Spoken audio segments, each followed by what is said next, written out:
हा परतीचा प्रवास जीवाला त्रास, तुझ्यापासून दूर जाताना देहापलीकडे एक वेदना छळू लागते.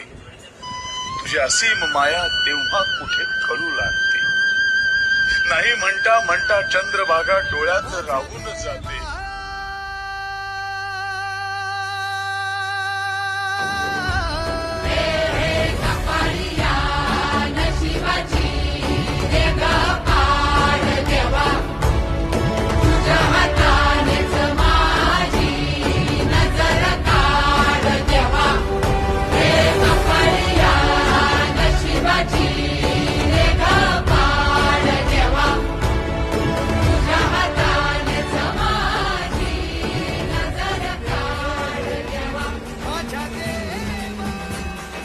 तुझको फिर से जलवा दे